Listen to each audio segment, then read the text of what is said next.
Hiya, and welcome to another episode of Dissidents and Dictators. I'm Alicia and Malado, here with my co-host Michael Bublé. Oh. My moonlighting as Casey Michelle. Okay, yeah.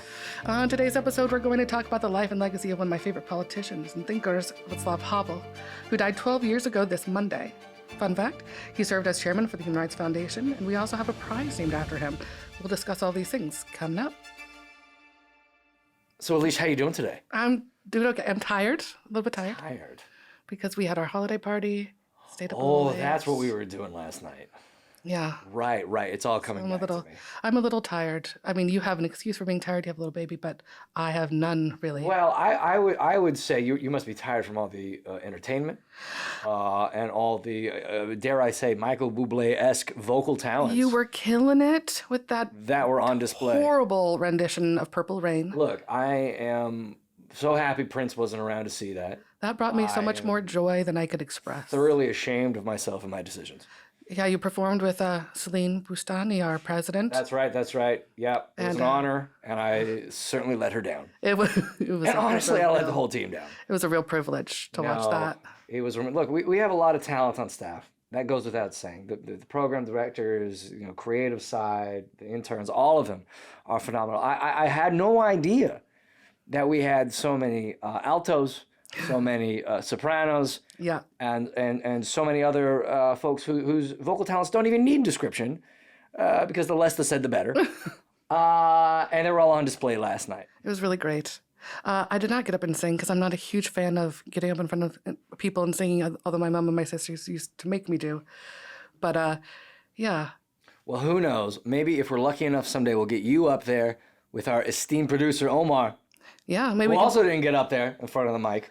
Although I would have considered, if you would have done the Barry Gibb, Barbra Streisand song with me, I would have considered it. But you turned me down. Now, look, obviously everyone knows I'm a huge Streisand fan. Barbra. All of her entire history, right? The entire oeuvre of Barbra Streisand. Brooklyn born and bred, local girl made good. Yep. And look, I mean, there are many ways to honor her. Karaokeing maybe is not one of them. Yeah. Did you ever watch Home Improvement growing up? Yes, I did. Absolutely. Have we talked about this? No, recently? I don't know that we have. But my baby does a great impression of the neighbor, where she pokes only the top Mr. head Wilson? of Mr. Wilson. That's right. Oh, I'd love to see her do that. Well, there's an episode. I don't know why I woke up singing this. Maybe it was just the festivities from last night. But in the show, Tim the Toolman Taylor has a sidekick named Al Borland, and he's always just mean to Al. He's so cruel. And there was an episode where the youngest of the three Taylor boys was in a Christmas concert, and he was singing the first Noel, and Tim Taylor changed it to No Al. Oh, that's horrible. So all the way here, I was saying, Al's such no, a sweetie. Al, no, Al. Well, we don't have any Al's on the podcast. I know. That's okay. We could do. Get him on there at some point, obviously. Now, can you? I know you didn't sing last night, but can you do an impression of Tim the Toolman Taylor? His whatever. Oh my that one? That was incredible. Was it good? Thanks, Alicia. We're gonna work that into every episode. Yes. From here on out. I can't do like the. Now, I hate to say it. Tim the Toolman Taylor obviously has a legacy. Yep. As it pertains to characters on screen, modern, certainly American comedy. But I don't know that he has quite the legacy. And again, the segues in this podcast. They're so good. It was delicious. Second to none. Delicious. We're really firing on all cylinders today. We are. Like the individual we're going to be talking about today, Mr. Václav Havel. Yes. Who, at least, what did you say in the intro? It was 12 years ago? 12 years ago on Monday, December 18th. That he passed at the age of 75. I distinctly remember that date because 3 days before it, Christopher Hitchens died, and I love Christopher Hitchens, the acerbic and brilliant journalist that he was. And then 3 days later, Havel passed away, and so for 25-year-old me, it was a very, very sad week in December. So those dates just stand out. I was going to say, and this anniversary passing gives us time to reflect on him, his legacy, and beyond that, how we at the Human Rights Foundation continue that forward, whether it's within the Havel Prize, which I'm sure we'll be talking about later on, or if it's just kind of the broader kind of, intellectual architecture that he created both, well, firstly in Czechoslovakia itself, but globally as well. Right. As one of the clearest, most succinct, and most certainly intellectually attractive anti-dictatorship voices, frankly, the entire 20th century. Now, look, I'll back up a second. I knew Havel as a politician. That's how I was introduced to Havel. Not that I knew him personally, but that was what I associated with his name was the the presidency in Czechoslovakia, obviously, eventually the Czech Republic itself. And so I'm coming to this character, this figure, as someone who I knew as a democratic politician. Okay, he was outspoken against communist authorities, the Soviet Union, so on and so forth. But he had, which I've been learning about, this incredible, and again, learning about, because especially the Human Rights Foundation's continuation of the Havel Prize itself, his history as a creative, as a playwright, as a writer, as an author, which long predates his role as a politician and political figure, and was the initial reason that he was targeted time and time again. Writing always gets you in trouble. It's just the beautiful thing about writing a thing, or it can do, and just a testament of how much people fear words, actually, more than anything else. Oh, absolutely. And well, what's that phrase? The pen is mightier than a thousand swords, million swords, whatever the number might end up being. Certainly, Havel is a case in point in that. So, okay, so he's born in 1936. Yep. Right. We think about the trajectory, obviously, the Second World War, the imposition of communist authorities in post-war Czechoslovakia in the late 1940s. He effectively, through his entire, certainly teenagers, formative years, and early adulthood, knows nothing but the stifling, the boot on the throat of Czechoslovak citizens from Soviet-backed, Moscow-backed communist officials, the communist regime in Czechoslovakia itself. And then 1968 happens, which I think a lot of folks may remember as the Prague Spring, this democratic flowering, this push for reformed socialism in Prague and elsewhere in Czechoslovakia, very much a grassroots democratic movement that the Soviets then invade. They then move in, Soviet military clamps down on, stamps out completely, as a formative moment for Havel himself, again, as a playwright, as a creative, as a writer itself. Yeah, and then he finds himself thrust into power, and a power he didn't want necessarily or seek out. Well, a position he didn't want, that he never necessarily anticipated. Yeah, and for me, it's, reading him during my formative years, and what I loved about him, what stood out for me more so than, like some of the nitty gritty of the politics, was that I believe that power should be given to those who don't want it. And he didn't seek it out. And through his writing, he realizes, he says at some point, that it's come to a point where he can't turn it down, because that would be disrespectful in a way to the people who wanted him there. And so, yeah, it makes me think of the ever-wise Albus Dumbledore, who tells Harry, Mr. Dumbledore, terrible administrator, who says, "It is a curious thing, but perhaps those who are best suited to power are those who have never sought it. Those who, like you, Harry, have leadership thrust upon them and take up the mantle because they must, and find to their own surprise that they wear it well."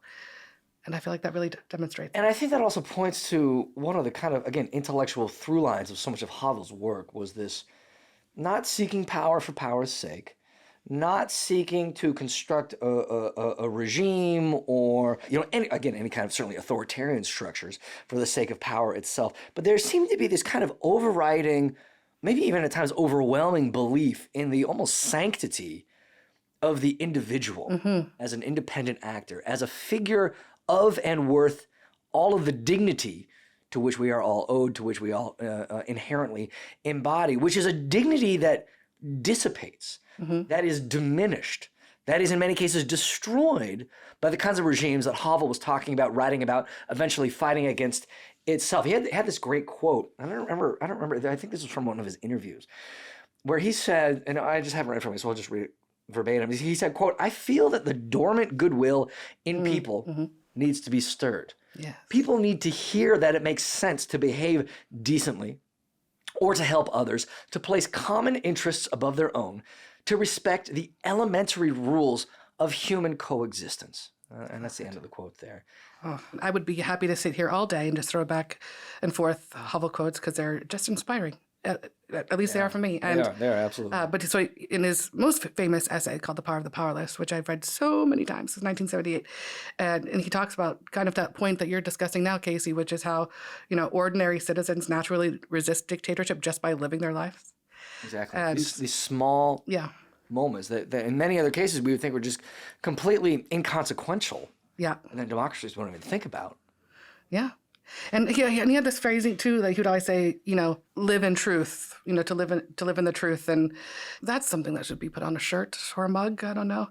But yeah, if you go about your daily lives as if regimes don't exist. Well, there's the scene in Power of the Powerless where he's talking about this grocer. The greengrocer. The greengrocer. Yeah. He receives his vegetables, he receives his fruit every day. Yeah. And in the deliveries, there's a sign that comes with it praising the regime, as it were. That he is expected to, this grocer is expected to put it up in the window, the street-facing window of his grocery. And he can keep it up and life can go along merrily if he wants to, as it is. But if he takes that out and he claims his own life back, then you'll see a stirring and... Yeah. No, this is the kind of social control that he is writing about in Dictatorships. That is, again, these small moments that are such an affront, such an offense to the basic dignity of these individuals that live, that suffer, and that nonetheless strive for betterment under these dictatorships. And once you can tap in to those individuals, that community's sense of self, sense of selflessness, you can then begin building something even better than what is on the ground that these individuals are struggling through day in and day out, sometimes thinking, sometimes otherwise, in these countries that suffer under these regimes. Yeah.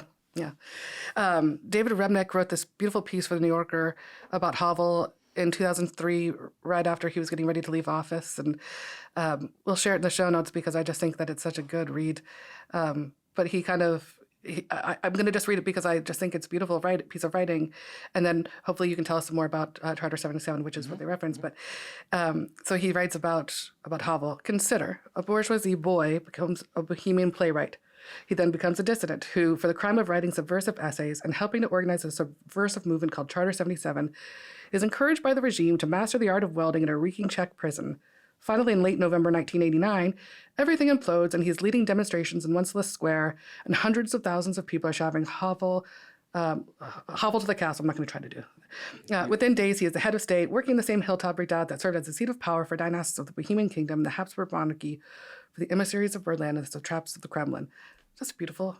Well, look, David Remnick is certainly one of my favorite writers. In his book, Lenin's Tomb on the Decline and Eventual Dissolution of the Soviet Union is frankly one of the best written of that era. Cannot recommend it enough. I will pick it up. I am embarrassed to say I've not read the New Yorker profile on Havel from Remnick. That's absolutely on my reading list as soon as we get done with this episode. But absolutely worth mentioning Charter 77 because if you look through the entire kind of history, and Remnick obviously laid it out in that paragraph that you just read through, Alicia, you see this kind of growing realization almost, this growing certainly trajectory and sense that yes, art can move, art stirs, art motivates, art deflects and distracts from what these regimes are trying to do in order to create a better future.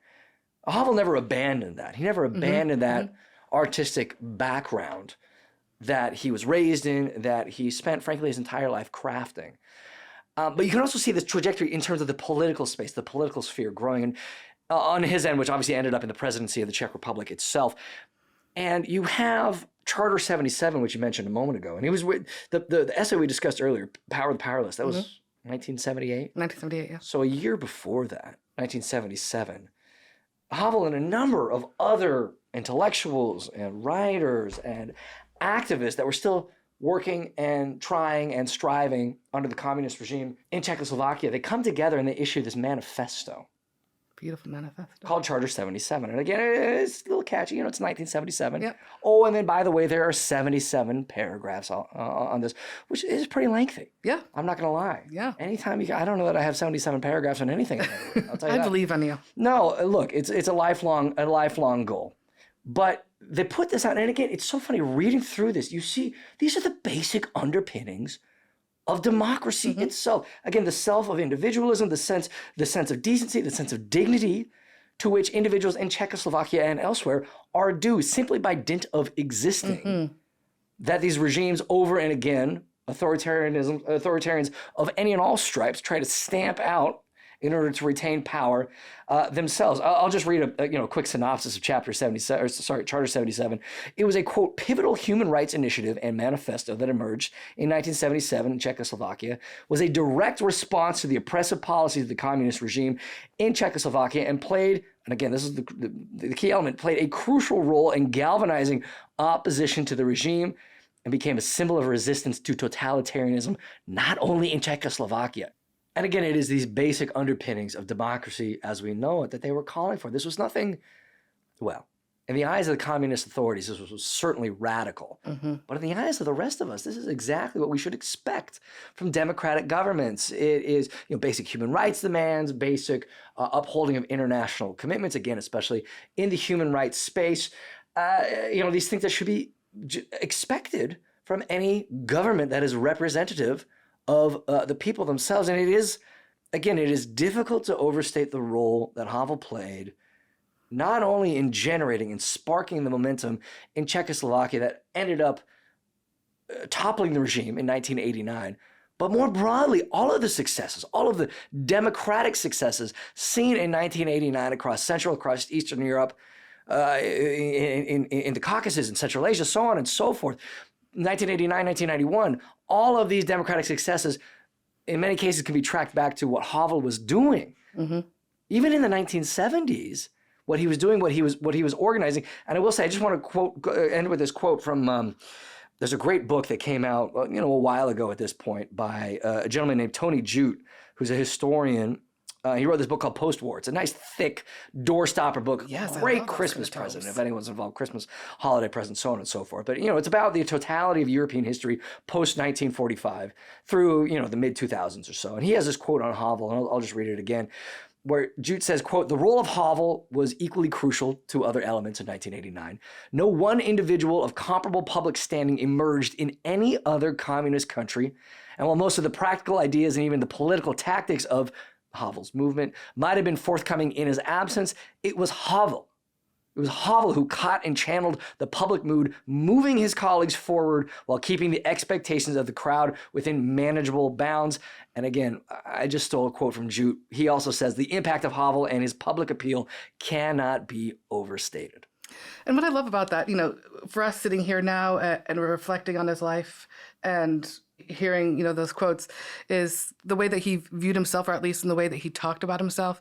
If you read his book, Summer Meditations, which was a reflection during his time in the presidency, which is he's just a beautiful writer, so I'd recommend it too. But, he was always, again, to the point of power should be given to those who don't want it or don't seek it, is that there's a level of humility there that Havel would always strived for, I guess. And so, and you would hear it in his speeches and in his writings. And he talks about, he actually said this in a speech that he gave in Jerusalem 6 months into his presidency. And he said, "The lower I am, the more proper my place seems. And the higher I am, the stronger my suspicion is that there is some mistake." He was never a man who was afraid of laughing at himself. And you have to laugh at yourself, especially in high positions of power. There's a reason that these regimes are, and again, it doesn't matter what stripe they are, whether it's authoritarian nationalists, whether it's far left communist, socialistic regimes themselves, always trying to stamp out the comedians, always trying to stamp out the writers, always trying to make sure that nominal entertainment is within the bounds of what they deem permissible. And those elements of freedom, those elements of creativity are snuffed out time and again, and yet they always burn bright in the human soul. And certainly Havel was a case in point of that. I'm just so glad that I read him at the time I did, in my mid-20s, because it was really formative. And he talks about, morality, and you don't really hear politicians talk like that anymore. We don't have to get too political, I guess, but that eventually everything is a moral choice, no matter how you try to separate yourself from that and be just, strictly political or whatever it is, but you really can't do. And so, and then that bleeds through the Charter 77 as well. Well, and again, we're talking here at the end of 2023, and certainly there have been successes in the last few years on the broader global fight for democracy against totalitarianism, whether it's in Ukraine, certainly most especially, elections in places like Ecuador or Moldova, or even Armenia, so on and so forth. You can find these successes, which is certainly more than you could say even a few years ago, but we're still waiting for a kind of 1989, 1991 redux. We're still waiting for another wave, the next wave of democratization, of the end of maybe not all, but certainly some number of totalitarian regimes. I mean, certainly think back to the Arab Spring in 2011 and all the promise that movement showed, and then obviously the reaction to that there. And we're still waiting for another Havel-type figure to emerge. And again, there are plenty of I mean, my goodness, we highlight so many of them at the Human Rights Foundation. This isn't taking away anything from them. But there are individuals like Havel throughout history that seem to encapsulate a moment, that seems to encapsulate a movement that transcends those borders that, I mean, maybe it's a necessity, maybe it's not, but certainly continuing Havel's legacy is a must if we are to continue this fight. 100%. Love the guy. As we mentioned in the opener there, we have a prize for Havel. It's called the Václav Havel Prize for Creative Dissent, an award that we created in 2012, and it awards artistic innovation. And so we have had a number of laureates, as we call them, and kind of honoring that sort of creative dimension. So, we have Manal al-Sharif, who did the Drive campaign for women in Saudi Arabia, Sanctity Maruf, who's an Indonesian Muslim who takes on Muslim extremism comedically as a stand-up comedian on stage. And of course... She's very funny. She's very funny, and she's such a delight. She's very delightful. And, we have the Paycon Art Car, which is, an automobile used to advocate for human rights in Iran. And so we find different ways to keep its legacy alive through around the world and giving these prizes to different people. It's pretty cool. Absolutely. And again, it comes down to what is it that these dictators don't want? They certainly don't want anyone laughing at them. They don't want to sound fun. They certainly don't want even folks necessarily laughing at themselves and realizing that they can have more, that they deserve more, and that they can and will push for more, regardless of the cost and consequences. Yeah. And that is what Havel embodied, and that is what we hope to highlight with the Havel Prize for Creative Dissent. Yeah. And so we just wanted to talk about him on the 12th year anniversary of his death. It just still feels very fresh. It is very fresh. 12 years is not a long time. No. I wish we were still here. Absolutely. But we continue his legacy nonetheless. We will do. Well, happy Christmas. Happy Christmas to you. What are you going to do? Oh, I'm going to be going down to the beautiful state of Louisiana for a little bit and have some fun down there with some family. What about yourself? You're going to have a warm... It's going to be lovely. Christmas. Yeah, there's no white Christmas down there. Oh, well, okay. I hope it gets colder here for Christmas. It'd be nice. My mom is coming into town, and we'll just have a little Christmas, the two of us. Oh, beautiful. Now, I'm assuming you're going to take her karaoke. Show off those vocal talents that you've been waiting. Because, again, last night, you were just keeping them rested. Yeah, I was singing on the top of my lungs. I just was not getting up in front of people doing it. Just not. Well, I'll tell you this much, Alicia. I'm pretty sure we're not going to win any Havel prizes anytime soon for our vocal talents, or lack thereof. Listen, I think that you should for the performance that you put in.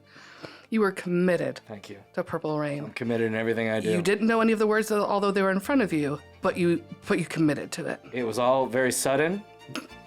And I'm just happy I made it through, and we're here today. It brought me a lot of joy. Good. Omar took a video of it, and I think it'll be you. And joy is what this season is all about. It's all about it. Happy Christmas to you both. Happy Christmas. We're going to be off next week. Yeah. No episode coming next Thursday, but stick around early 2024. We'll be back in your earbuds for more on the front line of the fight against dictatorship around the world. We'll see you soon.